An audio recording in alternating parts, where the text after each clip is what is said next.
My father had a friend who had two boys the same age as me and my brother, who invited us over for dinner one night.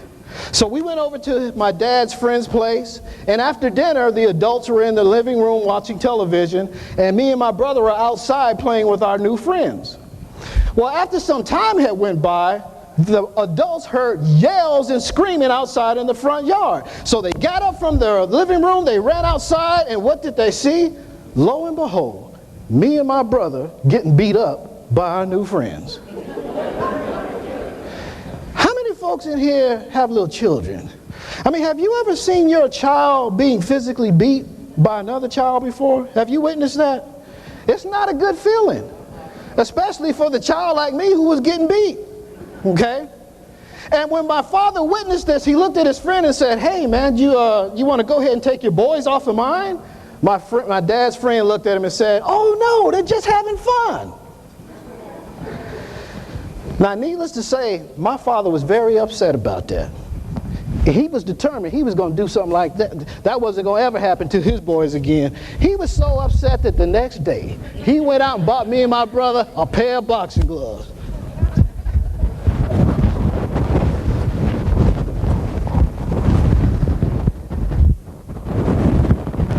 Okay, he was going to teach us how to fight. So for the next 2 weeks, he took us under a grueling boxing training regimen. I mean, my dad had us getting up at 4:30 in the morning, 5 years old and 3 years old. But he was determined he was going to teach us. And let me tell you something, he was serious. Those training sessions were hard. I mean, I'm talking about grunting and groaning, pain beyond whatever you can ever imagine, screaming and yelling. And that's what we went through just to get up at 4:30 in the morning. But my dad taught us skills.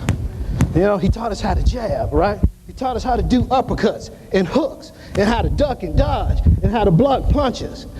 I mean, we were so excited about what we were learning, we didn't even mind getting up at 4:30 in the morning. As a matter of fact, we were so excited, we couldn't wait to show our new friends the skills we had just learned, right? So 2 weeks pass, and we get invited over again. So we go there, we have dinner. After dinner, the adults are in the front room watching TV. Us kids are outside playing.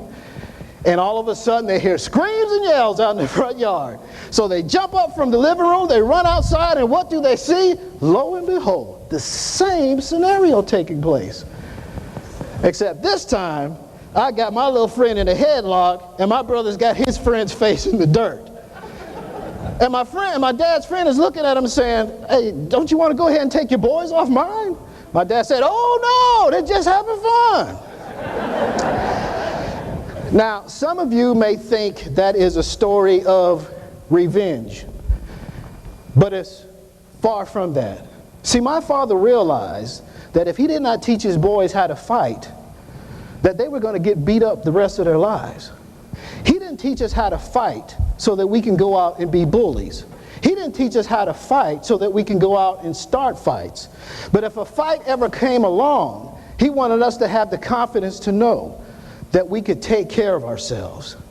And folks, whether you know it or not, today you are in a fight.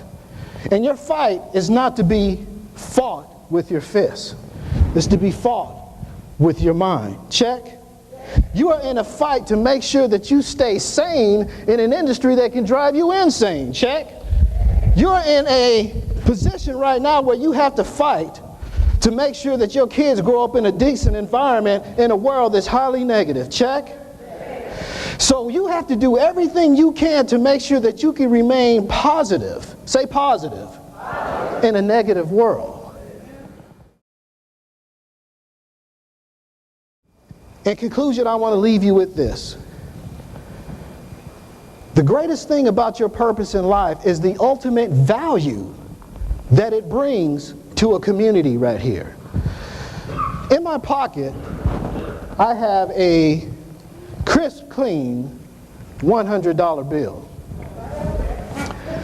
By show of hands, how many of you all would like to have this $100 bill? Okay, all the hands go up, Thomas. Now watch this.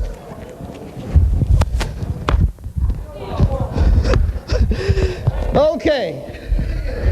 I just took this $100 bill. I crumbled it up. I threw it to the floor, stepped on it, and rubbed it in the dirt. By show of hands, how many of you all would still like to have this $100 bill? Okay, all the hands go up. Now, why is that? Because you realize that even though this $100 bill had been crumbled up, thrown to the ground, and stepped on, it still maintains its value. Life may knock you down from the blind side. Life may put you on the ground, and life may step on you and rub you in the mud. But you know something, folks? You never lose your value.